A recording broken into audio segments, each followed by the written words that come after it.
nice hat. Hey, a hat. Hat, partner. Love your hat. Hats off! Hold on to your hat. Hat, hold! Hats. You need hats. Get the hats. Get the hats. Put the hat on, dumb Donald. Put the hat on. Oh, my hat. We are live. Ladies and gentlemen, welcome back to another episode of the Well-Hatted Cinema Club. My name's Eric, here today joined by my incredibly handsome co-host. Give it up for Micah and Brian. Look at these guys. Woo! Man, we're coming off. I just saw you guys in person, man. No, I didn't see you guys again. I know. And now we're doing ourselves A lot of on our FaceTime. regularly scheduled program. because anyway, guys, listeners, we're coming at you live from a ton of different platforms right now. A lot of people are watching on YouTube to see our smiling faces. We got some of y'all on like Apple, Spotify. Maybe there's some sickos out there on Amazon Music. But now we got some short form content as well going live on Instagram and TikTok. Both those accounts are at Well-Hatted Cinema Club. So if you guys can go ahead, give those a follow. We're trying to put out some shorter stuff so you guys don't have to always listen to an hour and a half of us yapping. But Drop the at Well-Hatted Cinema Club. Yeah. But for anyone who comes out and watches on YouTube, if you give it a like or subscribe, we really appreciate it. We've been having a lot of fun. We're like 30 episodes in, and we got no signs of slowing down. We don't we're having a lot of fun. We don't do it for money. We do it for glory. That's what we do it for. Yes. But anyway, wants to sponsor us, AMC, we're all A-listers. We're here for you. That's right. But anyway, guys, you know the drill. Let's get into our agenda for this week. We're talking about our movie of the week this week, which Brian chose. Yeah. A little Speed Racer, a little cult classic. And then we're going to talk about our agenda, or not our agenda, our movie news roundup. So a lot of good stuff coming out. A lot of news this last week. No game this week for you sickos. Sorry. Maybe next week. But as always, we're going to go around the horn and talk about what we've been watching since we last saw each other. So, Brian, I'll kick it over to you, brother. What you been watching? Man, a lot of watch this week because I've been traveling a lot between the wedding and then I'm down here in Mississippi for work. So I've been flying, so I'm traveling. So I'm not going to go through. I want to talk about really one or two things. Because I watched Nosferatu again, which was great. Ooh. 10 Things I Hate About You, which was always a classic. I love that. Rewatched Black Phone in anticipation for the sequel. But I put down 3 Bond movies this week. Spectre, Die Another Day, and The Living Daylights. I don't really need to talk about Spectre because it's kind of whatever. I do want to talk about the other 2. Die Another Day, as you guys may or may not know, is infamously considered one of the worst Bond movies ever made. Halle Berry, Bond surfing down a tidal wave. That's all in it. Yeah, lots to unpack on that one. 2002 CGI wasn't ready for what they wanted to make. It's pretty bad. One of the big bad villain things is this thing called Icarus that shoots beams down from the sky. Doesn't look great. But what's most far-fetched is they have this surgery. There's a secret surgery in Cuba that they take out your bone marrow and put someone else's in. And you become someone else. You can switch your DNA. And why is that important? Is because the big British bad guy, white guy at the end, turns out to be the North Korean colonel that we thought Bond killed at the beginning of the movie. It's him, which leads to some pretty crazy scenes of him talking Korean to his father. Yeah, it wasn't great. Some really aggressive innuendos, like more than I needed. But I also watched The Living Daylights, which is Timothy Dalton's first Bond romp, and I loved it. I thought it was great. People thought it was boring because they really turned the action down. Timmy Dalton's a little more of a softer Bond, doesn't do as much, harassing women and and shenanigans. He's just chill, man. I thought it was great. I'd actually recommend anyone watch this. And the only thing else I really want to talk about it had one of the most insane kills I've ever seen by a Bond villain. So one of the plots that goes on in this movie is that these people are taking out 00 agents. That's like the big thing's happening. And one of them is Bond's friend, and the way he takes him out is they rig an automatic sliding door. So after he gives Bond the file, he tries to walk out, and the guy hits the button, and the thing fucking crushes him. Like, they just show the glass closing, the blood like splatter across the glass. And I was like, holy shit. They just killed him with an automatic door. crazy. But it was refreshing because I was really getting tired of Bond, and I was like, that was actually a lot of fun to watch. So I'd recommend The Living Daylights to anyone. Is that your first Timmy Dalton? It is. It's one of two. Okay. But I'm noticing that I'm kind of I'm liking the 70s and 80s Bonds. There was like 3 directors that kind of switched off doing it. I'll get their names next time. But I like the vibe they're going with it. Roger Moore, Dalton is pretty much those 2 there. And I don't know, like Pierce Brosnan's one, like I watched his first one, which was great, and his last one, which was, I see why people shit on it. Yeah. Halle Berry can't save that movie. I mean, you've But probably you seen know this. that, they'll always Yeah. have that one scene of her coming out of the water. Oh, I know. I remember that was right before they went and blew up that Cuban hospital. That was pretty cool. And then she has this crazy. She does a back dive off of what has to be a 200-foot cliff. Yeah. Brian, if you had told me you'd watch this, I'd have my little DVD right here. Do you have the Die Another Day DVD? I think I only own 2 Bond movies. It's that one and Skyfall. Yeah. There you go. You know the thing about the Die Another Day though, it's like it's bad, but it's kind of like I have a good appreciation for shitty 2000 action movies. Like I could see someone having like if you crack some drinks, you could have a lot of fun with that one. It's not boring. Like Spectre, I liked it, but it's a little dull. Yeah. So yeah. Micah, why don't you pass it off to you? I just I got 3 Bond movies down this week. We're almost halfway done with all 25 at this point. Crazy. I'm excited to have you give your ranking or even like the actor rankings by the end. I will give you guys at least a pseudo like Bond ranking. I'm not gonna rank all 25 because no one will give a shit. But I will give my like definitive. I'll give my definitive like which Bonds are Bonds. Every week we know you got something with Bonds. Well, they're all on Amazon Prime now, which made my life easier because you can download them for the plane. They put them all because obviously MGM now is Amazon and they own MGM, so they put all of them on Prime. Which is, if you ever wanted to watch a Bond movie, now's a good opportunity to do it. So yeah, Micah, I'll slide over to you. What have you been watching this week? So I watched one of my, it's kind of hard to find. It's like not in English, kind of an early John Woo movie, but it's called Hard Boiled, and it was fucking awesome. I love John Woo personally. I know you love John Woo. He's got a great eye for what's cool, and he's really the technical aspect of coordinating all the action he likes to put in his movies is really impressive, even if like some of his quote unquote weaker entries, like some people have it out for Mission Impossible 2, they're wrong. That movie's just different, and it's special, and I love it. But this is like a perfect marriage of everything he's good at. The story's like really interesting. It's kind of doing like a Departed, where it's like undercover cops and like the mafia, and the entire time it's just the most bullets you can fire, the most rockets you can shoot out. Guys jump no window is safe because someone's jumping through it, 100% guaranteed. No window's safe, no object unburned, no table flipped over. The movie starts and they're in this like tense gun deal meeting, and it's at this tea room, and everyone has a bird in a cage for some reason, and it's just feathers and bullets flying everywhere. It's awesome. It's really, and the action's really good. You got young Tony Leung, is maybe like him.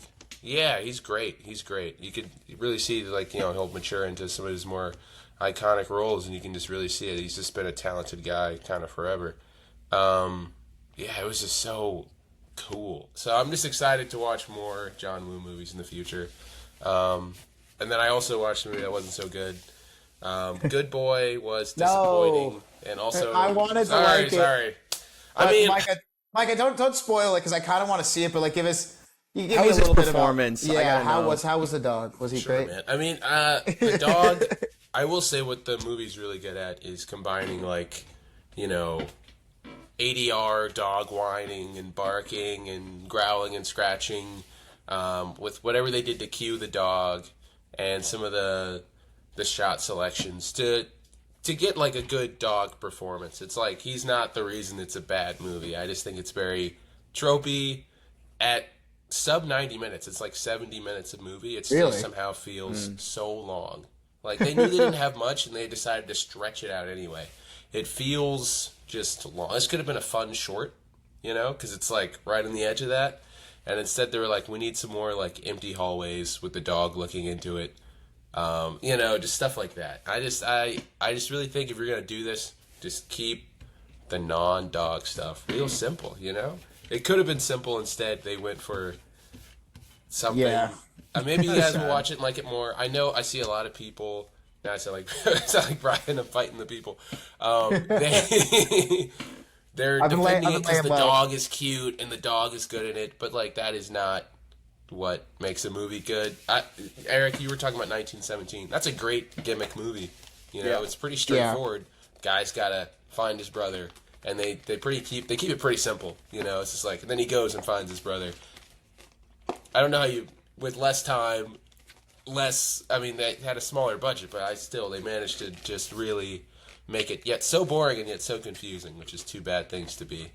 But the dog was cute. Undeniably, it's a good dog. Yes. Good boy. That's a win. Well, the dog's a girl, so. Oh. Wait, what? Yeah. Her name's Sally, I think. Yeah. That's aggravating. That's annoying. All right. Well, okay. I thought the dog would be a boy. I'm pretty sure the dog's name is like Sally. In the movie or in real life? No, in real life. I think it is a boy. Oh, yeah, because it's good. Oh, boy. okay. That's what pissed me off for a minute. Yeah, I'm like, wait, what? I didn't mean to confuse y'all. No, I was like, that'd be really weird if they named dog actors, you know, they can play whatever. And then I rewatched Avatar: The Way of Water in 3D. Hell yeah. Was it awesome? Awesome. It was awesome. You know, there's some detractors out there don't appreciate what they saw, but it's good. He's subtweeting Mike, man. That's crazy. Did Mike not like it? Anyway, Eric, what'd you Yeah, so my big movie of the week is Avatar: The Way of Water. Yeah. Nice. So I watched that with Mike and Mike. My first time in IMAX 3D. It was actually Dolby. Mike's first time in general watching Avatar: Way of Water. So I kind of got to live vicariously through him, to get his thoughts after the movie. But yeah, it's always a pleasure to go back to Pandora, right? Like, and this time I was excited because it was a new way. A new way with the 3D. My last experience with 3D did not go so well. Micah and I went and watched Deadpool and Wolverine. I'm sorry, I was trying to spice up a bad movie. And it made me and I will say, it made me really appreciate good 3D, where it this movie lends itself, and Mike has been fighting for this for a while, it lends itself to 3D. Like, even that first scene where Neytiri's holding the bow and arrow when she's pregnant, I'm like, oh, here we go. The bullets when someone's on like a Gatling gun, it looks great. It looks great. It lends itself well to 3D. However, those first 30 minutes, my head was spinning. I had a headache. It took a second. I know exactly what scene you're talking about. It got me nauseous. I remember when I saw it. It takes a second to get into it, but when it did, I enjoyed it. You know, I think maybe for my second viewing, it's more for me. I think first viewing of them for an Avatar movie, maybe not. But that's just me personally. I don't know, Micah. We're gonna have to maybe flip a coin. No. I'll go see it regular with you. But we saw the what is it? Ash and Fire. That's how it. A little bit of a teaser for that. Yeah, a teaser at the end, and it's just like after watching Way of Water, and then you see that scene, which is brand new. I'm so gassed up. I'm so ready, and it's crazy. It's already been 3 years. Since the last one. But I mean, what can you say? It's a spectacular movie. It doesn't feel 3 hours and 13 minutes. No. I feel like seeing it in theaters really changes everything. Just trying to watch it on your own, on your TV. It just doesn't hit the same. Because I remember loving it in theaters, and then you try to turn it on maybe late at night, and you're like, I don't know. Yeah. It's just not the same. And really, truly, one of the most important sequels, you could make the argument ever. Just the amount financially, story-wise, it hit. It makes you care about these kid characters that weren't in the first movie. And every time I watch the son dying, I'm like, I was just thinking. I didn't say which son, but it brings me to tears almost. It gets me. And then maybe just the best third act in a movie. There's 3 acts in the third act, and it's just for an action movie, that's usually where it can fall off. And no, this is where the movie, is at its best, which is just, I was excited the whole movie knowing that was coming. But what were you gonna say, Brad? No, I was just agreeing with you. Like that whole, I don't want to. I'm not gonna spoil who it is, but that sequence at the end when they connect with Awa and see you know who in the tree life, that shit gets me every time. You know, he's like, "Why are you crying, Dad?" And he's like, "I'm just happy to see you both." Oh, right in the fucking chest. Yeah. And I think, like, this time, because now Fire and Ash is so close, like, that final scene with, like, the Jake Sully voiceover where he's like, I realize, like, my family is my home and we can't run. We need to fight. Like, this is our fortress. We need to fight. And then he opens his eyes the same as, like, the end of the original Avatar movie. I'm like, all right, we're here. We're back, man. Like, I'm very gassed up for the next one. I rewatched it not that long, or maybe it was like a year or two ago, but, like, that, I forgot how many scenes that get me jacked the fuck up. Like, hey, Colonel, you hear me? Yeah, you hear me. I'm like, oh, kick his ass, Jake. I'm like, it gets me even jacked like up. before the knife fight, where you think they're like, all right, they're gonna fight another time, and then he goes like, let's get it done, and like he starts fighting. I'm like, oh, it's so. You hear me, Colonel? Like, like I'm like, oh my god, this shit gets me jacked up. If you could talk about a movie that's kind of like a transcendent experience, that's just like takes you somewhere else. Like, I know people when the first Avatar movie came out were like. There was something that I remember there was like a phrase or a term. The Pandora sickness where they where people were like, I want to live in Pandora. I'm like, they just kept going to see it because they love the world. It wasn't unique. Like there was nothing quite like Avatar. I remember 2009. My mom took me and my friends Avatar IMAX 3D because I didn't like 3D even in 2009. You're like, ugh, I don't know. It's kind of gimmicky, you know, but not Avatar. That shit's cool. Well, that CGI was insane for 2009. Yeah. Now let's talk about Brian. Brian, let's talk about a 2008 movie with insane CGI, shall we? Oh man! Well, my movie of the week is the Wachowski siblings 2008. I'm not even going to say my 2 cents on it yet. Film Speed Racer, which is based on a Japanese manga and cartoon that was released in both Japanese and English in the US in the late 60s. There were some other reboots of it. They put out a movie in 2008 starring Emile Hirsch, John Goodman, Nicole Richie, Susan Sarandon. In 2008, here's the thing, it bombed. It only made $90 million of its $120 million budget. Was critically panned with averaging about 30 to 40% from critics and not much better from audiences. However, it's kind of in recent years gotten more of a cult following and has got a lot more love, especially on like Letterboxd recently, and good, because the people in 2008 were wrong. This movie fucking slaps. I could not believe how much I liked this movie rewatching it. And yes, Eric, the CG is weird. It's kind of like watching Spy Kids. That's exactly awesome. What I was thinking about the whole movie. It's like watching Shark Boy and Lava Girl, but if it was awesome. It's very stylized. Like, I don't think I've ever seen... It's almost kind of like Sin City in that aspect, where every scene, the background is hyper, like... I want to say fake. I don't even know. They must have all been on a giant, like, blue screen stage. I need to look up what they did to film it. But I thought it was awesome. I thought it was so much fun. I think that it was cool. It was zany. And I'm curious what you guys thought. Well, take us. What can you take us? Oh, to the yes. Take us to the plot. Sorry, I forgot that part because I got excited. Basically, the plot is it's a futuristic world. I guess it's kind of weird to tell what time it is, or where they are, for that matter. I don't know. But it's a world where automobile racing is life. Like but it's absolutely batshit insane, like crazy tracks and all that. And basically follows his family, the Racer family. Their father they're big racers. He designs his own cars. His older brother Rex Racer is a stud. He ends up falling in like with this shady, like, you know, the shady underworld, the corporate bosses, dies. Now fast forward, Speed Racer, his younger brother, is now the next up and coming thing, and he kind of ends up going into the same path of realizing what happened with his brother, like seeing what all the shady underbelly, all the like the corporate, you know, meddling with racing and how all of it's fixed and how it's all about power and corruption. And yeah, you get to see him go and he meets some crazy characters around the way, including this guy named Racer X, who seems to be reminiscent of someone. Who knows? But it's yeah, and then you basically watch him try to decide whether he wants this big company wants to sign with him, sponsor him. He wants to save a family, and they're basically like, we're gonna bury you, and he goes nah, and tries to work to basically expose them and win the race, the Grand Prix on his own, and it's awesome. There. Well done. Why don't you take it away?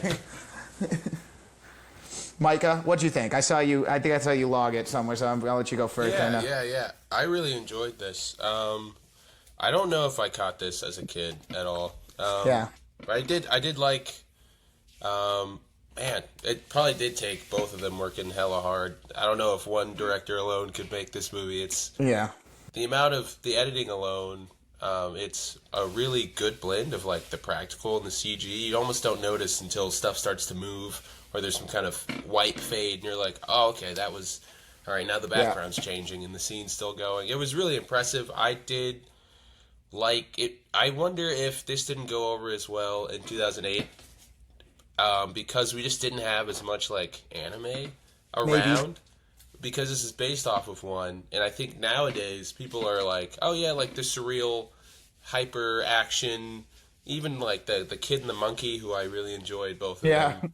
Especially the monkey. The monkey showed up. I was like, okay, sure, man. There's a monkey with the binoculars. Monkey, man. I love it. I love it. What's his name, Bobo or something like that? I think it's Chim. Chimp. Yeah. Yeah. Yeah, when he showed, I guess he's a chimp, not a monkey. But yeah, when he shows up and his kid, when they're in their hijinks, it's so stylized. I really loved it, especially that final race where you just kind of like reality kind of melts away, and it's like a fever dream. I really enjoyed it. I think they could have pulled off Megalopolis. I wonder. Yeah, the Wachowskis. You think they could have done it? I think they could have pulled off Megalopolis. This is pretty cool, Micah. But Eric, I want to hear your opinion. But I'm seeing they did a combination of miniatures and like green screen in front of real sets and sets in front of real green screens. Like they did, like a lot of those car like smashing. They actually had like cars smashing, but then they had like them riding bikes on streets, but with green screens behind them, so they could hyperimpose them on things. That's crazy. Eric, what did you think, man? Yeah, this is a movie where I wrote down some things. I wrote down some things. The first time there was an outdoor shot, like where he walks outside to meet Rex, like I legitimately gagged. I thought I was in like a Blue's Clues episode. Like because he spends like the first like scene it's so like colorful. Is him in like classroom, the classroom, right? and he walks outside and it looks like VeggieTales. Like I was just shocked when which was you were usually stylized, but then they're driving and it looks ridiculous. Later on, I got used to it and I started to appreciate the stylization when it worked. There were times when it just did not work. It didn't work for you? Like when the kid and the monkey sneak into the plane and they eat all the candy and they escape and they're driving. I love the craziest Freebird drop. They're doing Freebird needle drop ever. It came out of nowhere.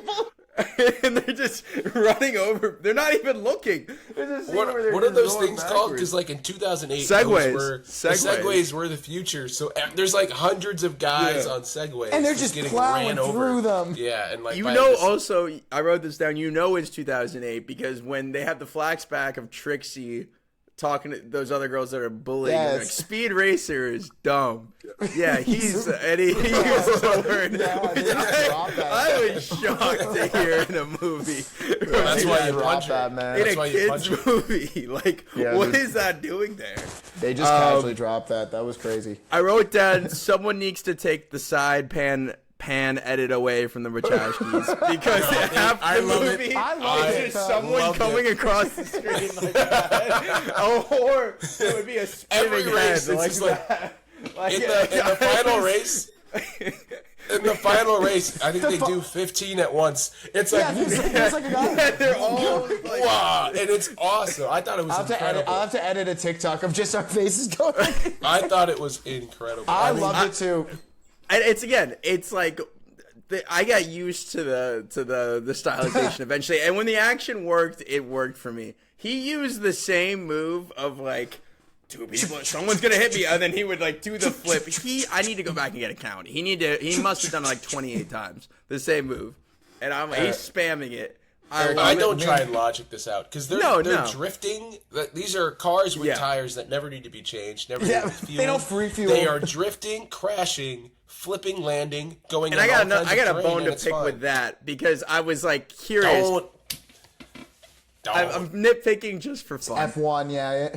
But when he's going and he's talking about when he goes to the Royalton plant and they're trying to sell him, he's like, these cars have the drivers are feeling themselves at 4 Gs. And I'm like, that doesn't sound like a lot Sounds of kinda Gs. low. I look it up and like common F1 drivers now are doing like 6.5 Gs. I'm like, these motherfuckers are doing backflips. Like, how are they not getting more? Like, I don't know. That just made me laugh. I wrote down, why is the little brother Italian? I was just confused why he was doing this Italian like Jersey bit when the rest of his family clearly wasn't. Why did they he pick just- this?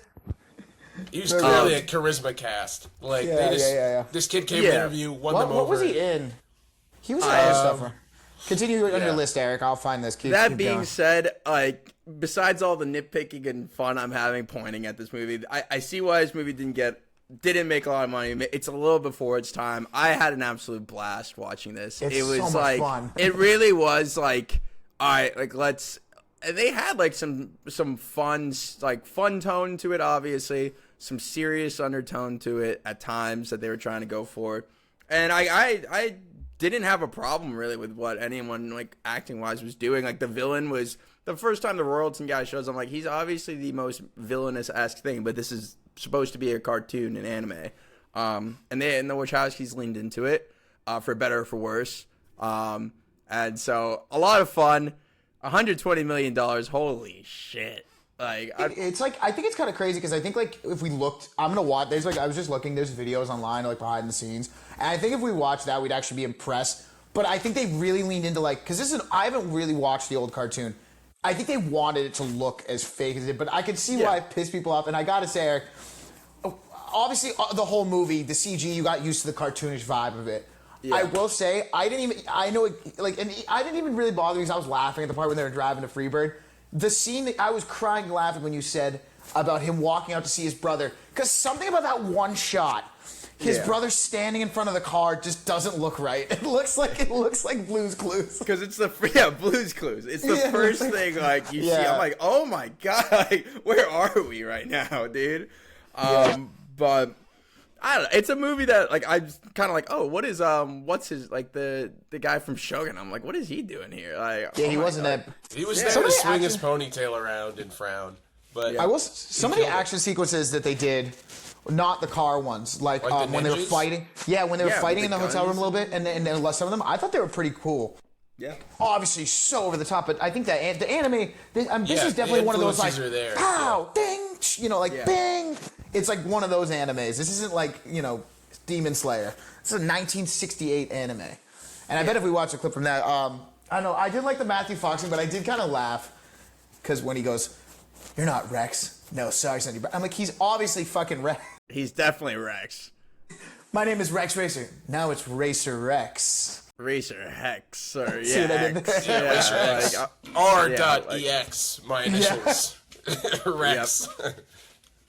And also, I did like the thing because I watched Wachowski's V for Vendetta not that long ago, and the guy who plays Mr. Royalton is also like an asshole in V for Vendetta, and I'm like, when's the shoe gonna drop? When he's like being all like, I love it here, and I'm like, he's gonna just flip a switch, I know it, and then he does. Listen here, you little twat. Yeah. He pulls up. I don't know, it was cartoony, but I like that. I had a lot of fun with it, Yeah, man. I use the word zany as well. Like Zany. it really is so zany. I just like over the top good time. Like it's not a movie though. Like you have to when you go around like recommending it to people. You're like, you gotta check out careful. this movie, Speed Racer. Somebody's gonna like poke you in the eye with that because they're gonna be like, why have you done this? Like, I think Eric, like you just said, it's fun. Like this, like all the funny things you were just pointing out. It's gonna be a fun movie to watch. But yeah, I wouldn't tell somebody like, no, go back and go. It's underappreciated in 2008. I might be like, you want a fucking fever trip of a movie. yeah. Yeah. Mikey, any more thoughts on it? Okay, yeah. No, I really enjoyed it. I don't know. I would say that. I think I would say that to someone. I don't know. I think people are just. It's more similar to stuff that happens now. Yeah. Maybe in movies. I see what you mean. Yeah, some of the more like hyper, heavy CGI. We just watched a movie that's entirely CGI. Maybe Do you know what? That came out the same year as this. Just two different paths. One fell down. One made like $1 bajillion. You know, something that like it almost had similar, and someone's gonna might hear this and tell me I'm being crazy, but it's almost like it's definitely a little more cartoony, more silly, but it almost had kind of had that like what Edgar Wright did with Scott Pilgrim. Like there were very similar things to this, and I think just Edgar Wright's was just a little crispier. You know what I mean? It was a little more, more grounded. Yeah, it was a little more in the world. People loved it, but I think because we've seen more and more movies like that since then, you can go back and watch Speed Racer and be like, "Oh, this is actually a lot of fun." Yeah, like the Spring Breakers, where you're just like, "Sure, yeah." Yeah, you're like, okay. I'll take it. I think to your point, like about something like Scott Pilgrim, and for making comparison to Avatar, like those are, I think, arguably like way easier to digest movies than something like this. Like there are a lot of adults, people, I think, or maybe family/adult, maybe. Yeah, like this is something that like you could be out on this movie within the first like 5-10 minutes. It's like over somebody 2 could hours turn long. this out. Yeah. And that was another thing. Like I kind of got lost. I enjoyed the fight scenes in the middle. And because you have these like wacky characters, like the snake guy who he's like, this is my race, and presses a button, and the dude in front of him, a cobra, just lands on his neck. I'm like, this is awesome. Like, the car launches the beehive, dude. I like started dying. Yeah. Yeah, like there's fun elements to it, and like you gotta buy into it though. Like people will be. I imagine a lot of people are just like, I'm out on this. Like what they see. I have to give them a lot of credit. I know we all laugh. I liked it too, Mike, but I'm sure people don't like the wipe thing. They did a really good job of getting you right into the story in the first 15 minutes by showing Speed Racer growing up, doing that with using those cuts to kind of like go back and forth about the whole everything that happened with Rex, Speed Racer kind of growing up, and then getting him to being like, okay, now he's an established racer, and it moved quick. Like it never like dragged because they used that zany cuts they did by just having him pretend to drive, and then it cuts over and he's doing this, and they kept going back and they kept circling between back what happened to Rex and what's happening now at Speed, and I think they did a good job of getting you right in because I was like, well, I'm caught up. Let's get to the movie. Yeah. I thought the intercutting was really good in the past and present. I think they kept you understanding what every moment meant to every character. I like that a lot. Some all-time monologue givers here. You hire Susan Sarandon pretty much for that one monologue. I think Matthew Fox gave a good one as Racer X. Yeah. John Goodman had a few. I really like Christina Ricci in this, too. I did, too. I thought she was good. The girlfriend. Yeah, I don't see many of her movies. So I thought that was all good. Yep, I agree. And and obviously the guy who played Royalton is just, he's a cartoonishly evil British guy. And it works. I was like, where did they get this guy? I thought he was Tim Curry at first. I was like, this is fat Tim Curry. They get his name. Roger Allam. Roger Allam. Yeah, he was in good. A bunch of stuff. He's in a bunch of stuff. You definitely. I remember him from V for. I remember him from V for Vendetta. He was the guy. He's like basically Tucker Carlson of the V for Vendetta universe. He was in Pirates, on Stranger Tides. He was in that. What a film! Yeah, he's just like a real British actor, stage and screen type guy. There's only 52 episodes of the original Speed Racer. Fun fact. But I feel like we got through all of the show. Well, I'm just saying, I think they did some reboots and stuff, but the OG show, my uncle was a huge Speed Racer fan growing up, apparently. Oh, okay. And that, I mean, the fact that this was relevant through a lot of our parents' childhoods and even now. I mean, there's 50 episodes that came out in the late '60s. That's it. That's pretty cool. It's got one of those best TikTok sounds ever. You have to stop crying. You have a lot of work to do starting right now. Stop crying. Anyway, good. And anyway, you have a lot of work to do starting right now. A lot of work to do. Yeah, that's so good. And there were a couple. I feel like there were a couple like cuts on music. I don't know if you guys remember those moments that made me especially with the kid, that made me laugh. I was like, that's pretty cheeky what they just did there. Or it was the first time we saw the Candy, and they were that was the Hallelujah music playing, and they kind of got back to the business. Freebird needle drop Yeah, had me that was rolling. all I'm time. like, what the? Because no, I'm literally watching it, Eric, and I'm seeing them because first I'm like, holy shit, are they killing these people? And then I'm listening. I'm like, is this Freebird? Just like, Yeah, the Freebird needle drop was awesome. I think is that besides like the Speed Racer theme kind of at certain points and at the end, is that the only like real like non like instrumental score? I thought the score when it would come in was great, but I no, don't it think, was. I think that was the only real needle music. drop. I don't think so. There was like you said, there was like the Hallelujah music, but I think it was all like the score. It was the only needle drop was really. I think it was only Freebird, man. I can't think of it. That's probably not a cheap needle drop. Crazy. Yeah. 20 of the For a 120 crazy mil for- scene, like they get that song and they could use it any of the big racing montage moments. know, and right? They use it on like the little Jersey Italian kid and his monkey, like I love driving. it, and Yeah. It's not just funny. for us. That is apparently on the radio. Leonard Skinner exists in this universe Yeah. because he's doing the air guitar on his stomach. Yeah, Leonard so they must Skinner be playing it. exists.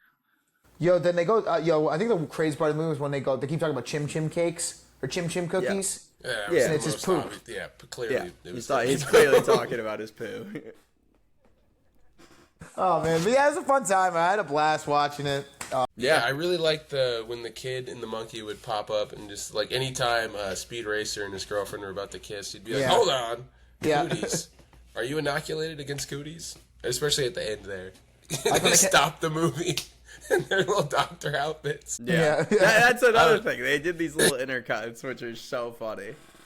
Oh, yeah. Oh man. Good pick, Good. Ryan. I'm glad All right, we got this one. Ricky, what do you got to follow that one Yeah, up, baby? I'm gonna have to get back to you guys because I was not prepared. We gave you advance notice. even You gave did me a give me heads up. you gave me a heads up, and then I was like, oh, I'll come up with something fun. I have a couple things, but I want to figure out what the best tone is for an episode. So maybe I'll provide you guys some options, but we'll get back to you guys with something good for next All week. right, all right. Oh, should we get into it today? The movie box office stuff. Take it away, Eric. Yeah, let's go ahead and get into it. Let's talk about box office last week. So, leading the way, pulling in 46 million worldwide. That girl Taylor, man, she got every theater ever, I guess. She brought in I already said $46 million with this Life of a Showgirl, which I don't know. Your guys' thoughts? I will say this is knew it was like gonna make extra money, right? vicious to the studios because she was doing no preview showings to maximize how many you could screen in a day. So the movie theaters didn't even get the benefit of putting their upcoming movies in front of it, in front of all those eyes. It was just right into Taylor Swift. That's No wild. trailers. Yeah. Well, I don't know how she pulled that off, but yeah, no trailers. Took all the theaters. She did give a shout out to That is one about to another. PR. What was it, Kimmel or Fallon? On multiple I don't- levels. Yeah. That's PR. Yeah. I know, but everyone's like, somebody tweeted and they said, "You hear that, Swifties? Get out there, go see it." It did have a noticeable effect in like the Google searches, the Taylor Sure. Swift effect. It did, I believe it. Move the needle, but yeah, that's PR because she fucked the studios. And then on the other hand, people are listening to the songs, and you're like, this. I've been here. I got way too deep in it. My algorithm was kind of so took a curve for a day. The song "Opalite," a white man made rock or something, is about people think her being weirdly jealous of all of Travis Kelce's black ex-girlfriends. She's like, enough of the onyx night, enjoy the opalite sky, and people are like, whoa, that's weird. That's gotta be racist. So Dude. did she fuck over the Smashing Machine more? Yeah, but which movie has black women in it? One battle after another. This is PR at multiple levels. That's Masterful funny. move. I hope it works out. I hope But man, album so bad. People they're pulling a Drake on her. They're like, did you know that she was 23 when she dated 17-year-old Harry Styles? They're digging up the dirt. They're That's finding funny. they're It's finding the crazy. skeletons in her closet. And that was gonna be my question: is like, I'd imagine the drop off from last weekend to this weekend for this movie. Is For her movie? yeah. Yeah, I think there's 1 weekend event. Yeah. Yeah. So it's not. Is it even in theaters? I don't think it's anymore? going to be in theaters anymore. I think it's 21, isn't it? Tron is moving in to take all the premium screens. Which I thought was an interesting thing to say because we have it in here how Tron, which Yep. is coming out this weekend, is replacing One Battle After Another in IMAX. I saw that. Which Zapped News, I added couldn't it. find any. There was one theater around here that had one battle after another in IMAX this last weekend. Yeah. Incredibly frustrating because we have like 3 or 4 in the area because Taylor Swift took all the theaters. And now it's gone. And it would be also one. Obviously, I never expected Tron Ares to be at the same level as One Battle After Another, and I want that movie to get theaters. But maybe it'd been different if this was a surprise, or not starring Jared Leto, or using Grok as their fucking marketing moves. But apparently, it sucks. That's what we don't know. We don't know. It's mixed reviews. 57%. I don't know the way. No, okay. Here's what I've heard. I just want to say that I think visually, they're saying visually, it looks fantastic. Even the negative or the positive reviews, that seems to be the common thread of good. It looks great, and I want it to suck because I'm annoyed that Jared Leto's in theaters, and I'm annoyed that they're using all these AI things for their marketing. Totally valid. Sure. Yeah, That's I my thing. think people are like, it's the second best one, and I was like, okay, there's 3. 3. This one, the second one that people really liked, and then the first one, which was probably the fucking Speed Racer of its day, where people opened it and they were like, what am I looking at? I think I got kind of a cold following later. Yeah, if you look at the legacy reviews, I'm pretty sure they're They did not do that great. well. They didn't, they really didn't love it. People And circle because back when to we it. used to talk about Kaczynski, we were like, why the fuck did the Tron Legacy guy get Top Gun Maverick? Are we out of our damn minds? Yeah, because I wasn't crazy about Oblivion and stuff. And so I was like, I circled back to Tron Legacy and I liked it a lot better, but I don't remember liking it that much when it came out. No. I don't know about you guys. I really want to rewatch it. I'm probably we're going to Probably. watch Tron Ares tomorrow. But I want to watch Tron Legacy as well. But we'll see. I mean, I don't know. I'm excited for this talk about stylized, but the visuals, the music, 9 Inch. I mean, honestly, when this trailer first came out, I was like 9 Inch Nails. Oh yeah, that's getting me at the theaters. Turn me up. Love a good 9 Inch Nails. But so obviously, Life of Showgirl led the weekend. One Battle After Another had a pretty solid showing this weekend for their second weekend. They've crossed $100 million worldwide, which is the first time PTA has ever done that. And this is already also, it's up there, I think, or maybe it's already surpassed as his highest grossing film of all time. I'm not entirely sure. I gotta double check on that. I'm not sure either. Yeah. But it's well on its way. Having a good second weekend, everything considered, with Taylor Swift. It's good to know. Probably would have made no without her. Other news. Demon Slayer Infinity Castle is now one of the top 5 highest grossing movies of 2025. Wow. How much movie did it At make? what number? 630 mil. Yep. 630 million. That's crazy. For this kind of movie, I mean, this is gonna greenlight a lot of projects, I imagine. I imagine. Yeah. Holy shit. That's crazy. I mean, obviously worldwide, we were talking about this, was either a week or 2 ago, but the Japanese crowd, the Asian crowd. Bless you. And David. But yeah, no, I mean, I knew the movie was going to make a lot of money because I know how popular it is, but that is insane. Top 5 of 2025 so far. Yeah. It's awesome. And it's a big win for them. And, I mean, people are going back to rewatch it. This is a big win. I'm excited to see what other projects come out with something like this. Now this is getting so much success. Top 5 of the year. Great. Yeah. That pretty much guarantees it for, at least top 10 of the year. So it probably will stick around Probably, there. yeah. But the biggest loser of the weekend, unfortunately, the Smashing Machine, with everything else going on, it was really boxed out in theaters. Only brought in $6 million domestically. I think it was a $50 million budget. So this is the lowest opening of The Rock's career. I wrote in here, obviously, because he has been putting out movies that are for the public. Yeah, box office only. Box office.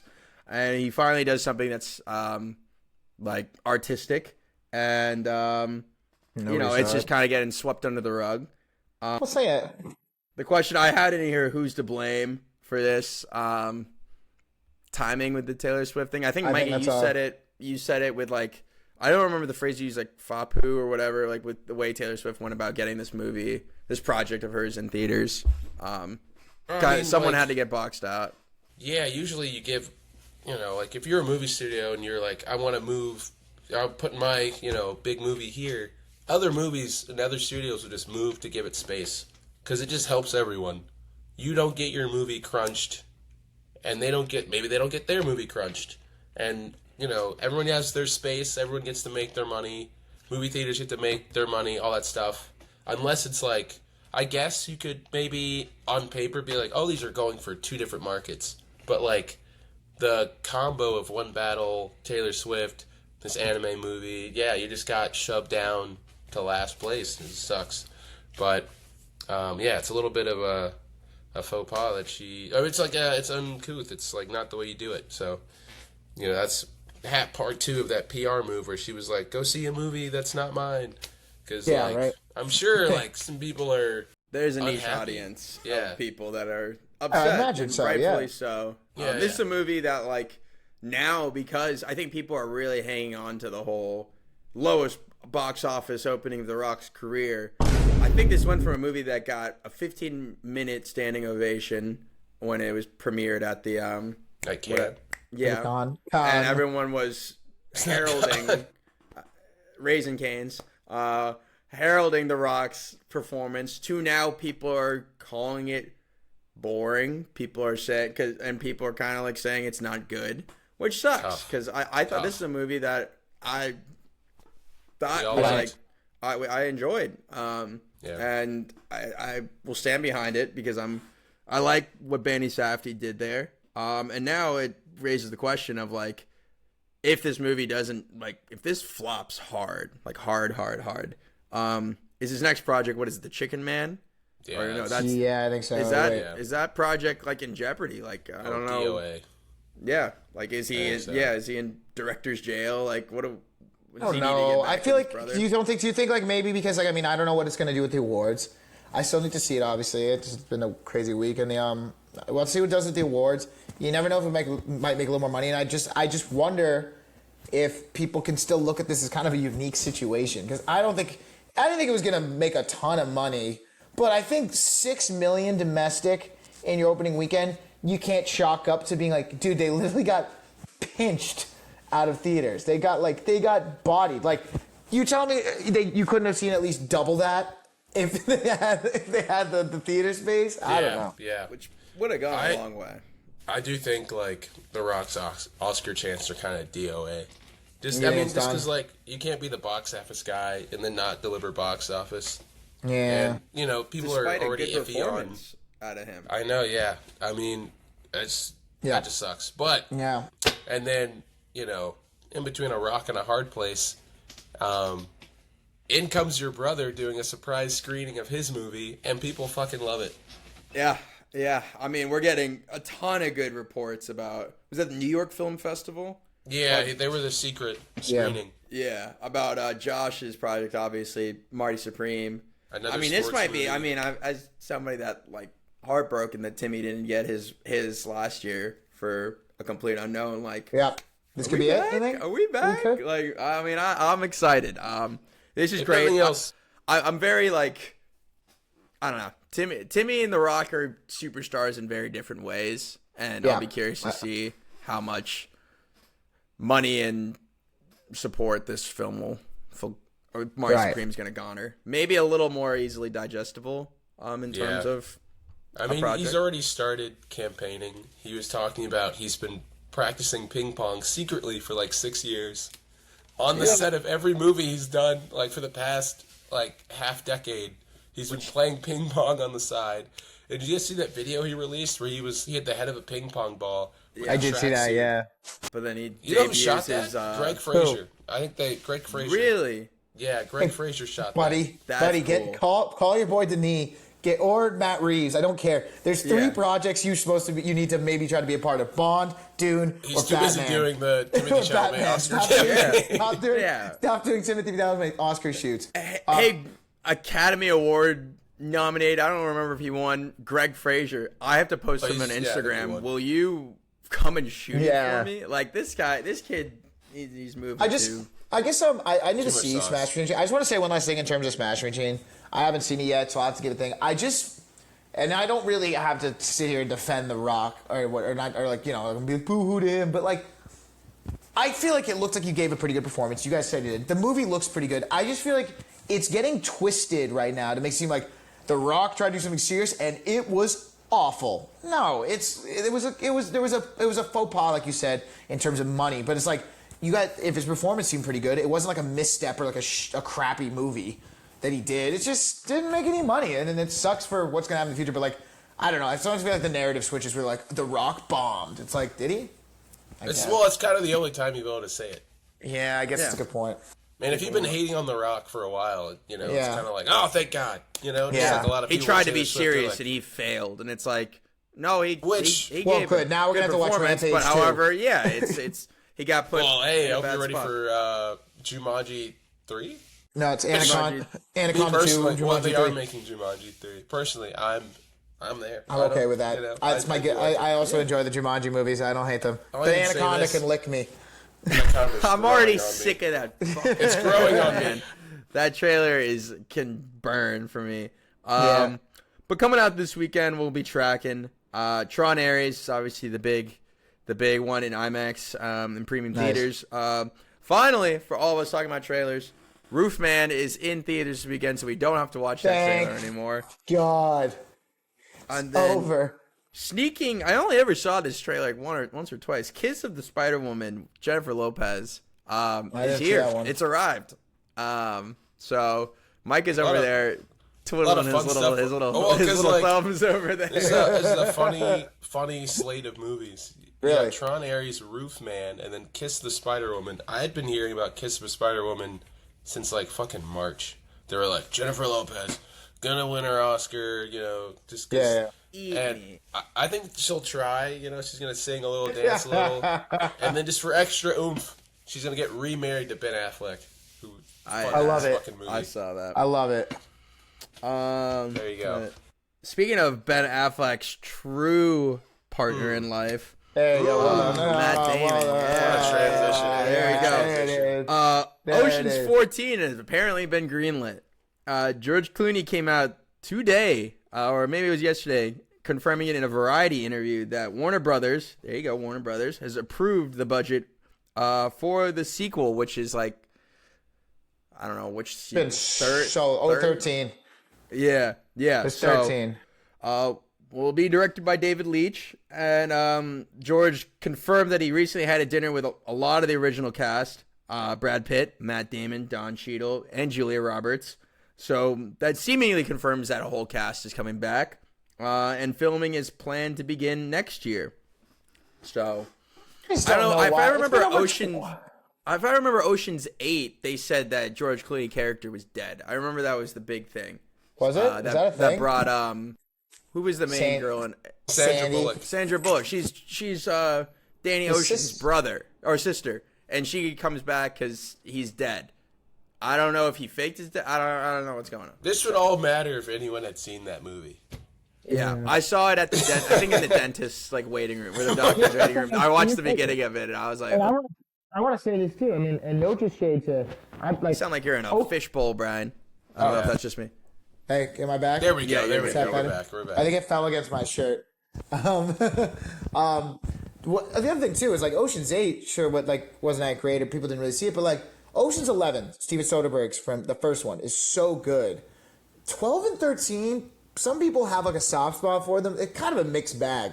So like, let's not pretend like that's like all three of them are masterpieces. And I'm sure somebody's gonna be like, "What are you talking about? I love the 12 with who's that French guy, zipping around with the lasers." Oh And yeah, the guy from Black Swan, Vincent Cassel. Catherine Zeta-Jones, she dips beneath lasers. There you go. Ooh, okay, sorry. That's a Workaholics reference if anyone gets that. I didn't know what you were doing.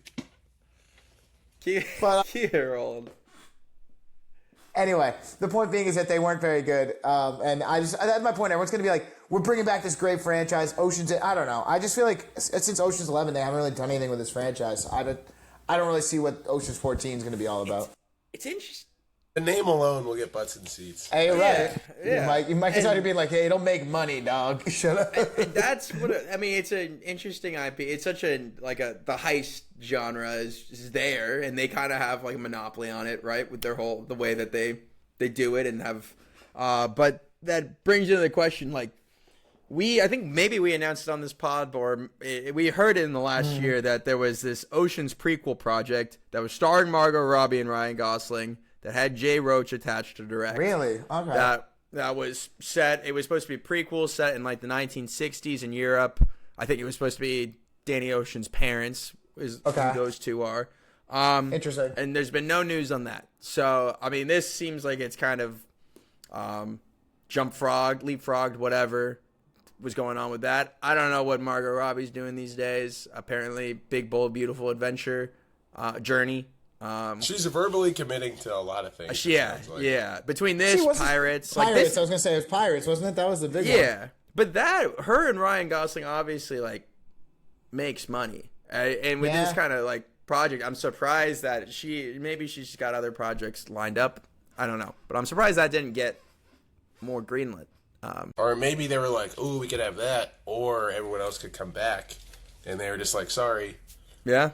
More movie stars over here. I guess Ryan Gosling's been busy. He's kind of gone from after Barbie. He did the Stuntman movie, and then he went to space, and now he's still in space for Starfighter. Star Wars. That's another trailer that needs to go bye bye. Say bye bye to Project Hail Mary trailer. I've only seen it once. Yeah. I don't know why my AMC I feel like I see all the time so stop you good just every time so I met an alien today. He's cool though. I'm like, shut up, shut that up, Brian. I don't even know if it's gonna be a bad movie. It's just like I need a new cut of the trailer. It's like the caught stealing one. It's like the Roofman one. Yeah, I just can't watch the same cut of it again. It was mad early to put any trailer out. That's coming out in March, I think. Yeah, like next spring. So it's mad early to put out a trailer. Like, I know. I'm sorry, Brad. I'm sorry. There, Brian. There. Time. I can't even moonwalk. It's just fucking pisses me off. See, now I didn't have a problem with that trailer, and now like I go see it. Now I'm gonna be in your mind. You're gonna see it, and it's gonna piss you off too, because it's just like I'm sure it's fine, but they just keep it has the same bits every time, and they do that stupid shit. They like I call it the Martian cuts, where it's like, so there was an alien today, like what's he say? He's like, he's gonna come with me. No, he's gonna go in me. That was a fear for a little bit. I'm like, stop quipping. Are you ready for a full movie of that, Brian? It's not gonna get better. I know. I like that Gosling book is too. Like beloved by people. So is it? Yeah. Yeah, people really. I did not know that. Book. And the thing is, the same guy that did The Martian, I'm pretty sure. Yeah. See, look, Martian cut. Yeah. And what the thing is too, I like Ryan Gosling. I actually like Ryan Gosling quips because I love like the nice guys. I just think it's when you get the same ones over again. It's just I can't do it anymore. I like Caught Stealing was so much better once I actually saw it in theaters than I didn't have to see that stupid fucking trailer anymore. I mean, yeah, but we're unique. No one else is in the theater once a week. Good point. Like this. It's a fair point, Micah. That is true. I could also just like come to the movies later, but that's just not how I roll. That's not how I roll either. Yeah. I like doing It's got a transition. But Ocean's 14 being put out by Warner Brothers. Here's a movie they gave up on and shopped around, landed at Amazon. Something which could be, there's a big high and low. I think both this movie, which is Heat 2, and Ocean's 14 could be in Gladiator 2 territory, where the hype is there off of I see your logic. Everything on paper, everything. The name, oh wow, we're getting another one. The cast, the director, everyone involved has you so excited, and then the sum of its parts is just a little bit disappointing. And so Heat 2, with one hell of a cast, in talks at least, Leonardo DiCaprio, Austin Butler, Adam Driver, Bradley Cooper, with Michael Mann returning to write and direct. Sign me up. So bad. Sign me up on all of that. So good. I mean, on paper, that rocks. Yeah. This is gonna come down to Michael Mann because we've watched decent amount of his highs movies. And lows of Michael the Mann. epic highs and lows of Michael Mann. And is this? And I'm somebody that likes to defend Gladiator 2. I enjoy Gladiator 2. But I can tell you, it's not really Scott's best, and he lost the sauce a little bit with that movie. I'm worried about Michael Mann here because you got the talent of your career outside of Heat, and here you go. Like, these are today's stars. Yeah. Like, you got fucking Leo here. Like, what are we doing? Can you deliver? I'm sure. I know the action's going to be great. Give me something that we can all chew on. I think it's an encouraging sign is that this has been written for a while, so that's a good sign. That is he's true. had If he was like, I'm gonna write Heat 2 now, I'd be like, ooh, Be like, oh, okay, we're doing the Social Network too, I guess. Like, Am I- it's a little scary. No, I hear you. Am I crazy for thinking this movie maybe could use some Shia LaBeouf? I don't know why. I just read that list and I'm like, throw some Shia LaBeouf in there. That could be some zany energy that this cast just could. It might work. I mean, there were a lot of dudes in the original Heat that That's what I'm were saying. in for like 5 minutes tops. So, I mean, saying. sure. I don't know. Are you clamoring for the uncancellation of Shia LaBeouf? I've always been on Strike one. There's trick I actually question. don't know what he did. Ooh, it's, I'm sure it's bad. I would I'm sure it's bad. I'm sure it's Movie of the bad. week is Peanut Butter Falcon. We all. Oh boy, but yeah, no. The cast is amazing. I don't know. Like Leo DiCaprio coming in to do something like this is just unbelievable. Yeah, I mean, this is the way he's been going about picking his projects since his Oscar has been like pretty spot on, except for one, but it's fine. But obviously he's got the Scorsese one coming out with Jennifer Lawrence, and now this, and that brings up a movie that he was tied to, or a director he was tied to, that he may have told to kick rocks or bit put on hold. I don't know. Damien Chazelle has seemingly confirmed his next project is going to be an untitled project set in prison, with Cillian Murphy and Daniel Craig in negotiations to star, which, again, on paper, that sounds great. I know for a fact on this podcast we talked about the fact that Damien Chazelle had confirmed an Evel Knievel biopic with Leonardo DiCaprio set to star, and so apparently that project's on hold, but there have been talks that Glenn Powell may come in to take over Leo's role. Which when you say Evel Don't Knievel, hate that. Glenn Powell kind of sounds more right. I know, right? I can see that. For whatever He's just so reason. much younger too. I assume that's kind of what we're going for, right? Yeah. I don't know. That makes sense to me. Knievel in his prime, you would assume, unless he's washed, which then Leo would be an amazing Sure. portrayal. Yeah. Washed. A The washed the star. other name I saw Listen, I tied to forgot how to that, ride a motorcycle. that other Evel Knievel biopic, one of the actors tied to that project, not necessarily for the starring role, was Adrian Brody. So again, lots of. Free us. It seems like he's got Free a us. ton of actors that are very willing to work with Chazelle. Yeah. But for someone that the joke has been he's been in director's jail since Babylon flopped in theaters and critically, and then First Man didn't follow up the hype that La La Land had, and Whiplash. So as somebody that loves Chazelle when he's in form and even like supports Babylon. Babylon. I hope this prison project is being made and that Evel Knievel project both get made. And he claws his way out of jail. But I don't know. What are your guys' thoughts? I've always been a fan of Damien. I haven't seen. I don't think I finished Babylon, and I think I saw First Man once, but I don't know why someone of his talent would be so locked down like he is. I guess it's my 2 cents. Micah, what do you think? He lost them a ton of money. I think that's why. Yeah. And, I mean, you can lose money and win awards, or you can make money and not win awards, or you can have La La Land and do both.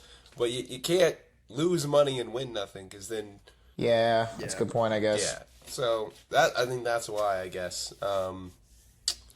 But, yeah, hopefully, it sounds like it'll be smaller. I think lately Daniel Craig and Cillian Murphy have just been choosing smaller stuff. So I think this will be contained, small, sounds dramatic. Okay. I don't know if either of these guys can sing, but I doubt it'll be another musical. Who knows? Yeah. But Which was interesting. I saw this was confirmed by Justin Horwitz, who is the composer Yeah, that works with Chazelle. He was the one that came out and confirmed this, which is very which had been rumored, but came out and confirmed it. Which I'm like, okay, the music guy's confirming it. is he already hard at work? Yeah, right? Like, Oh, man. He's like, oh, just in man. case. He's like, just in case. so He's like, we can do it. It can be, it can be. What's the Chicago of the UK? I don't know. Yeah. But now that we've been doing this, Southie, like South London. I'll just say such a meta thing for the pod. Now that we've been doing it for 30 plus episodes, is we're tracking more of these like projects because we talk about them weekly. Like I remember when we talked about the Evil Knievel thing. I remember like reporting or seeing like how hyped we were for other like Scorsese has had different projects announced over time, and it's confirmed. They're making us look like idiots. Yeah, it's not confirmed. So Brian's moving in his bathroom right now. Moving to my couch, man. That chair was uncomfy.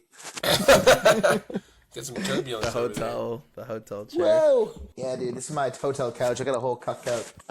Couch. Speaking of being on the couch and not on set, this is Vin crazy. Diesel is on the couch. He is not filming. This is insane. Fast 10, your seatbelts. He's Despite probably what he's fast playing. 10ing a noose around. Anyway, I don't know. Yeah. Did you see his like? He had an Instagram Yes. post. I think it's still up of him saying like, It's just like so happy to be back on set for the finale. This is the move. This is the move. You just try and speak it insane. into say existence. shit. You just say try and shit. speak it into existence, and then maybe it happens, maybe it doesn't. Wait. You know what that makes me think that's even crazier is that I guess good because it turns out that there's no actual plans to bring Paul Walker back with AI, but also like why would you fucking say that? Why would you you're fucking say that? You sick. I thought you were supposed to be his cash. friend. Yeah. I thought you were supposed to be his friend. It's his you brother. It's ass. his brother, bro. Yeah, It's all my about butt. family. That's Yeah. crazy. So, Michael, what exactly are we talking about when it comes to Vin All right, Diesel? so Universal contradicts Vin Diesel's claims that this movie's being made because they asked for a $50 million reduction in budget. They have set no release date, and most of the cast has no deal to return. So this is maybe the least happening in a long time. No script, budget, whatever the number is, they're like, drop it by 50. And then the people you would pay with that budget have nothing written down and signed saying they'll do it. And I mean, which is tough because they spent the last like 3 bringing every possible person alive in real life back into the fold. People you've seen explode, get run over, Gal Gadot die, came back, didn't drown. she? Yeah, everyone's back, and then now you probably can't pay all of them, If- much less recreate them from beyond the grave. Right. if the franchise ends without this movie ever being made, like they Maze Runner it up, or not Maze Runner, what was that? Divergent. Divergent, yeah. Yeah, they Divergent it. Right. The last scene in the Fast and Furious franchise is Gal Gadot standing on a submarine in Antarctica smiling. Yeah. That's and I'm hilarious. like, this is so funny. Like, this is just like, and it has Vin Diesel with his son jumping off like a cliff. It lands on a literal cliffhanger. It ends there, and they bring Gal Gadot back. The Rock, I think, shows up too. Like, they brought back everyone, and they're not gonna be able to finish the story, which is funny for everyone saying, how do they keep making these movies? And They're I not. don't maybe they're I'm not surprised, though, that Gal Gadot killed something before it could reach its 10th iteration. Full denial. Yeah, but typical thing for her to do. Micah. Anyway, Oh my god. I love it. That was crazy. Oh man, topical. am I wrong? No, you're Am not. I? She Thank you. Politics on the movie podcast. That'll be our next time. No game this week, guys. We're talking about. Max Lord. I need you to get. Give me the stone. Dude, if you rewatch that movie, you're like, was she in the writer's room? That movie's crazy. Yeah. Anyway, Like I like the first Wonder Woman too, which is crazy. So it's before we knew. I know, There you she go. hoodwinked us. She hoodwinked us. But no, I heard the 10th movie was promised to her 7,000 years ago. So that. That's right. This is not a Zionist podcast. Absolutely not. Oh my god. This is the one where this is gonna get us out. This is gonna get us out, boys. This is how we get our hundreds of views, our thousands of views. Get him out of here. Anyway, Jason, what's Jason Bateman up to, Eric? Yeah, man, Jason Bateman. He's in talks right now to direct The Partner, which is an upcoming project that has Tom Holland attached to star. The film will follow a young law firm partner faking his death and fleeing to South America. And in that case, he'll steal $90 million from a client and leave behind his wife and kids. Is he the man? I don't know.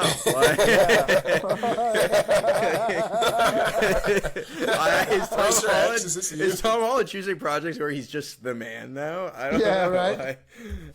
No, in all seriousness. It's like a direct to Netflix, buddy. Right? Still not as cool as his real life, which is insane. His real life is sick. I kind of am on board with Tom Holland playing a project where he's not a college student or a... The word young is throwing me off when describing the law firm partner. However, I want him to play an adult. Yeah, that'd be cool. Is this an adaptation of something? It sounds like something John Grisham. It does sound like it. Sounds and if that's the case, I'm so down. Yeah. I love John Grisham. Yeah, let me see. Yeah, check it out. The partner. That just sounds like Doesn't a it? John Grisham. And we already have like very specific like not why is $90 million the thing they're leading with in the description for their movie? You know, like sounds like Like it seems like it's pulled for. Yo, it literally isn't an adaptation of a John Grisham novel. Let's go! Hey! I'm hype. Nice. That's a crazy pull, Micah. Good for Tom Holland's agent, man. Yeah, I'm down. Good for Tom, but he needed to fire whoever his old fucking agent was and get somebody that got him projects like this. And obviously The Odyssey. But yeah, this will be hard to mess up. It's probably a very solid, entertaining screenplay. This will be hard to mess up. All right. Yeah. You know, let's see. That's literally what the Variety article just said. It was like John Grisham used to be a goddamn sure thing. Yeah. Like if you don't fuck this up, that's pretty much a lock. McConaughey's done one of these. Tom Cruise has done one of these. There's a whole, menagerie of young actors when they're younger that do a John Grisham, I'm a Lawyer adaptation. Yeah. They're pretty good. Bang. Pretty good. There you go. What else we got going on? Ooh, we got some updates on the new Sam Mendes' The Beatles foreign film cinematic event. They're just casting. Insane. They're casting talent, man. They got 4-time Academy Award nominated actress Saoirse Ronan has signed on to play Saoirse. Excuse me, I'm not Irish. Has signed on to play Linda McCartney, who was Paul McCartney's first wife. Very cool. And so she'll be acting alongside Paul Mescal as the McCartneys in this. So this cast is stacked. I mean, holy smokes, guys. Like, they've cast the other Beatles partners as well. Yep. I know Anna Sawai is from Shogun is Yona Oko. So that's a W. She's fantastic. Who are the other ones? I saw some names in there. Sorry, I'm desperately trying to find the tweet where I put it. Amy Lou Wood, who from the most recent season of White Lotus will play Patty Boyd. Let's see.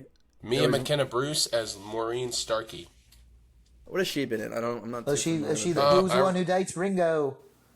Who dates Ringo? Is that not Mia McKenna Bruce? Oh, I have no idea. Well, just who's the one who's dating Ringo? Right here. Ringo, right here on the fridge. On the fridge. Hold on. I found it. Hang on. Okay, she's from such movies as How to Have Sex, Persuasion, The Fourth Kind, The Wolfman, Sister Wives, and others. Cool. So she's clearly they saw potential in her, scooped her off the practice squad, and she's ready for the big leagues on Sunday Night Football. I'm here for it. We'll see. Yeah, we'll see. It'll be good. This is insane. They pull this off. When is this coming out? 27? 27, I believe. But out of the couples, I think you look at the McCartney acting duo, and Paul and Saoirse have worked together on a movie called Foe. I looked up. I never watched that movie, but they're good friends from what I know. They're both Irish, obviously, but Harris Dickinson and Anna Sui playing John Lennon and Yoko Ono is really exciting for me. Yeah, that just gets me gassed up. Will they make them say the N-word? God, it's a real song that he wrote. I know. Yeah. That did happen. That did happen. Well, you got 4 films to find out. It's like an end credit scene. They play like the opening notes. John Legend will return to say it. It's like John Lennon's pen. Was it at the King's Man when they Marvel tease Hitler? Hitler. It's crazy. This is so ambitious. I really like Sam Mendes is someone who maybe after All We See Is Light or whatever it was called, All Things Are Light, whatever movie that was that he made, he should maybe be in director jail instead. This is the most opposite of director jail. This is director wings and wax, and he's leaving jail. I'll be curious to hear what the budget for this movie is. 12 cents for each. One room, just grind it out. Dude, Right, yeah, exactly. You know, all of these people, all these actors, they're chasing awards. Like they're all going for it. So I don't know how it'll work with like the 4 films when they come out. Like, how that's gonna like dilute their chances at awards, but we're gonna find out. See how I don't know. Whoever gets to go first has a little bit of an advantage, I think. Yeah.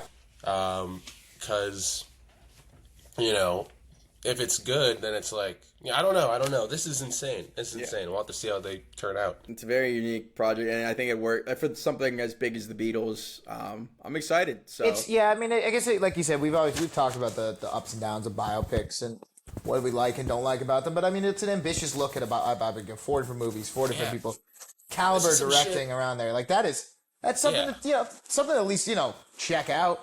Yeah, at least warrant your curiosity. Yeah, exactly. This is some Linklater shit right here. Yeah, this is some Linklater shit. Some Linklater boo hockey. But always. I mean, that's exciting. Just that exists. Yeah, that is cool. Let's see what else. Kind of a behemoth of a cinematic undertaking. We're getting down there. Yeah, right. We got Tony Gilroy's upcoming drama following Andor. With a couple of people cast: David Harbour of Stranger Things fame and Pedro Pascal, who has been everywhere.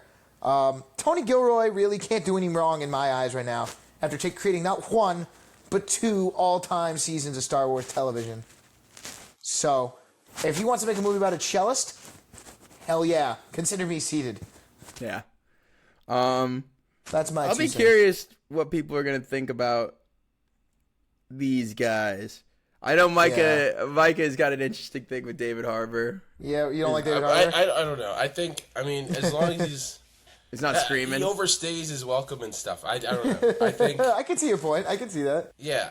I mean, I don't have anything against him, the guy. I just think the projects he's in, he's just been around too long, and stuff. And then it's just like, I don't like you anymore. Like, what if the taste of a food just lingered in your mouth all day, even if you liked it? So the taste of David's Harbour lingers not too worded much like that. in his mouth. And then Pedro Pascal, talk about a guy that people are saying is in too much and is lingering too much. In his mouths, but only if he's anxious. Only if he's anxious, which I don't know the tone that they're going for with this movie, but I'd like to see something that's a little more. We know Pedro's a good actor. Like we know he can pull stuff up, and I like David Harbour for what it's worth. I don't want to see him be too goofy. I'm curious the tone is they're going for this. Yeah, I really have no idea what to expect out of this. What is the plot details? Like all they tell you is a movie drama about a cellist. I don't know. Is the behemoth? Is it a big? When I hear that, I hear behemoth. I think cellist. I'm like, is it a really big guy? Or maybe a big cello. I don't know. Plays the cello. Yeah. Teams up with Tony Gilroy again. The scale of that cello. Who knows? Yeah. Other news. Let's get Craig real quick. Resident Evil. Zach Cherry, many people know from Severance, and Callie Reyes, who was in True Detective Night Country, have joined on to Craig's Resident Evil, which it's Craig giving other people that have done well in other projects some screen time, and I'm on board. Zach Cherry's a pretty funny guy. Yeah, he's funny. Up right now, so it feels like it makes sense. Yeah. And Callie Ray's, she didn't blow me away in Night Country because she was, who was she acting alongside? It's Jodie Foster, Yeah. and there's a couple other people in that show. Which is I like, forget. it's Jodie Foster. Jodie So Foster was her main. She was the other detective alongside Callie Ray. So, good for her, though. I'm excited to see. I don't wonder if she'll play a cop again. Who knows? Any other thoughts on that, guys? No, I'm not excited. a ton, but yeah, it'll be I'm exciting. excited to see what this turns out to be. Yeah. Yeah. I feel like we don't have it. Well, the casting's going to be the casting. I feel like we're not going to have any huge names. These are both interesting. We got to see what happens when we get like a trailer or like maybe a first look. I mean, it's similar to like the guys he's casting. Obviously, he has a vision for because we all like. Is it Austin Abrams? Mm-hmm. We all really like him, obviously, from his previous project in Weapons, and then obviously Euphoria. But kind of like a guy that is not a household name, and then what's his name from a lot recently, who we announced his. Oh, is he in Dune? Oh, what are you talking about? It was the guy he played, who was basically the Underminer in I don't know his Fantastic name. Four. He's gonna be in the new. Oh, Bruce Paul Springsteen. Walter Hauser. Yes, Paul Walter he's been Hauser, in a yes. lot. He's been a lot. Yeah, Yes, So, he's also in that. Yeah. speaking Paul of Walter Hauser. Speaking of somebody that's coming back, today Rebecca Ferguson confirmed she will be returning as Lady Jessica in Dune Part 3. I love. Which is a Rebecca W. Ferguson. Because in the book, she's not in the book. She's only ever mentioned she's living on Caladan with Gurney at the time of Messiah. I was going to ask you that, Eric, when I read the news. I wasn't familiar with Dune Messiah. And that's not much of a spoiler. It is just kind of the setup for the movie. That's where she is. But she did confirm today that she'll only have a scene or two, and she was only really on set for a day. So we'll be curious to see what her role is. It's obviously not going to be big. However, I don't know what the same treatment is for Josh Brolin, what his involvement with this project will be, because obviously if there are any changes that Denis will take. But good. Yeah, We get Lady Jessica back. it's kind of leaking some of the air out of my theory that they're borrowing heavily from Children of Dune, because Lady Jessica's in that quite a bit. Could be a misdirect. We don't know. I'm hoping she's a liar. I'm hoping she's a big fat liar. She's obviously a spunky one. And any Rebecca Ferguson, We'll take it. Love that. take Yeah, it. always a We'll fan. take it. and you can be damn sure if there is any Dune news, we will report it on this podcast. Dune Pod. Dune Pod, Pod. Narnia Pod. Just wait until we get more Narnia news, then we will switch back Then we'll to our switch regularly back to scheduled Narnia. programming of our Narnia pod. We've got our favorites, clearly. They locked us. I was going to say, speaking of favorites.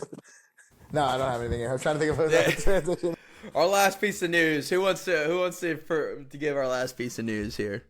So, Yeah, go ahead. recording separately miles away from... I was trying to think of something about that. Like Miles and miles. miles away. away. There we go. All right. Haley Steinfeld is recording her lines for Beyond the Spider-Verse, set to be released in 2027. She's just saying this because maybe she really is recording miles away from her scene partner, Right. known ho-scare and disturber of women, and hint not taker, and Rizless, master of Riz of doom and despair. Shamik. Shamik. Man, our boy Shamik, man. Not our boy. No, we we're not, protect our we're not girl. We're not affiliated affiliated with you. We're not affiliated with Shamik Moore, and neither is Haley Steinfeld. Well, I'm glad that we have that because I feel like the news was they hadn't recorded any of their lines yet. Yeah. And that was all This we is had heard. progress. So progress We're is moving progress now. sakes. It will Yeah. be almost a decade since the original one came out when we get this third one. Scary thing to think about. I mean, it's a crazy thing to think about, but also that's going to happen. The same thing's going to happen to the Batman. Right. So, who put in this last one, which is a actual fun thing to end on? yes, what a great voice recording news. That's just really good and positive. Maybe people have a fondness for this guy. Robert Irwin has a small role in the upcoming Zootopia 2 movie as a koala named Robert Furwin. Yeah. Yeah. That's electric. Fuck, That's that's funny. That's electric. Robert Berwin. Where did I come up with this stuff, huh? Yeah. Shout out anyone who watched Animal Planet. Shout out your little brother in Australia. That thing is love that. freezing. We're always gonna root for that kid, and that's awesome. Woo. Well, Yeah, well, that does it sums for the up We pod. did it. That's all the list. Yeah, man. we Unless got to. Eric, you What's want to make up your mind about movie of the Yeah, week right now? did I think of it? Did you think of it, okay. pal? I was trying to find like a horror movie because I wanted to get us back to spooky vibes. Spooky season. But I have two other ones that are more serious, and I don't know if that's the tone though. The two. It's the up two, to you, dog. The two. Call. Okay. Well, I'm off this. I've been on kind of like I want to get into the PTA grind. Have either of you watched Licorice Pizza? Okay. Would you guys want to watch Licorice Pizza? Because I will watch. If you choose Licorice Pizza, I will watch Licorice I'll watch Pizza. whatever you choose for me, man. Okay. That's We'll watch it. very excited Movie about. of the week, Licorice Pizza. All right, Okay. all right. Yeah, that's my Pizza. movie of the week, guys. Which is gonna be a lot, which is gonna be exciting. So get excited about it. Get excited about it. I would have thought of something else, but you guys backed me in a corner. So now No. do. Honestly, I've been meaning to watch some of the PTA movies I haven't seen, and I think it's a good opportunity too. So no, that's good. Yes. All right. Well, if anyone's made it to the end of the pod, we got about hour 20. So pretty. Been a well-oiled machine recently. Yeah, we've been on track, guys. We found You're our still flow. here. Go ahead and subscribe and like the episode. Yeah, Do please. Toss It really us a helps like. us out a lot, ahead. and we appreciate all you guys. Smash that like button. Smash it. Smash that like button. We Leave really a are comment if you think if we're all gonna like Licorice Pizza next week. Or bad movie choice. Boo. Mediocre. No. I No, can't it's hear gonna a be good. single thing. What's going on? No, I was just teasing Eric. I was like, leave a comment if you think we're gonna like Licorice Pizza. No, PTA. It's PTA. It's good. And no, I'm excited for it. It should be also, leave any comments down below on anything you guys want to see us do. Talk about any game ideas. We need to get back to getting some games in, some Jeopardy or some whatnot. So we'll be back. We're excited to keep this rolling, y'all. So till next time, Peace. appreciate you guys. Peace. Peace, dude.